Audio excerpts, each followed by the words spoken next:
Après Barack Obama, premier président noir des États-Unis, sera-t-elle la première femme et la première noire vice-présidente? Joe Biden vient de choisir la sénatrice Kamala Harris comme colistière pour affronter Donald Trump à la présidentielle américaine prévue en novembre prochain.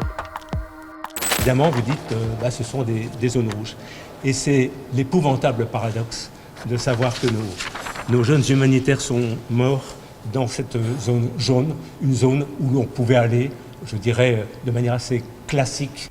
Paris et Niamey unis dans la même douleur.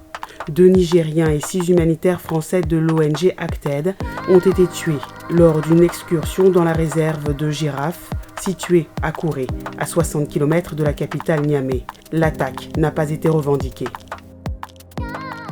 Très bien, crions notre joie. Il est minuit. Je proclame solennellement que le Tchad est indépendant et souverain. Il y a 60 ans, François Tombalbaye, le premier président du Tchad, proclamait en pleine nuit l'indépendance du pays. 60 ans plus tard, c'est en ce jour anniversaire que le président Idriss Déby Itno, au pouvoir depuis 30 ans, choisit pour être distingué maréchal par l'Assemblée nationale. صحفي جزائري مستقل. عندي خبرات تاع 13 سنة في الصحافة. وفي 3 أوت شرعوا لي على جال خدمتي كصحفي. Libérer le journaliste Khaled Drareni, c'est l'appel lancé par ses confrères.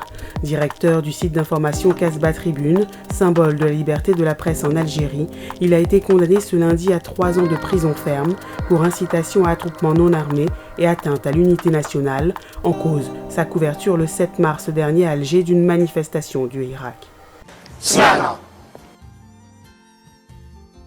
Il est bon de rappeler que la candidature de M. Alassane Ouattara est anticonstitutionnelle. En Côte d'Ivoire, l'ex-première dame Simone Gbagbo rejette elle aussi la candidature du président Alassane Dramane Ouattara à un 3e mandat, tout comme l'opposition et des membres de la société civile qui avaient appelé à manifester pour dénoncer cette candidature. Au moins 4 personnes ont été tuées, une centaine d'autres blessées.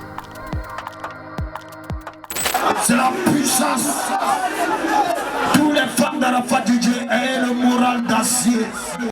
Toujours en Côte d'Ivoire, un an après la mort de Didier Arafat, dans un accident de moto le 12 août 2019, à Abidjan, ses fans lui rendent hommage. Roi du coupé-décalé, il a inspiré des millions de jeunes en Côte d'Ivoire et en Afrique.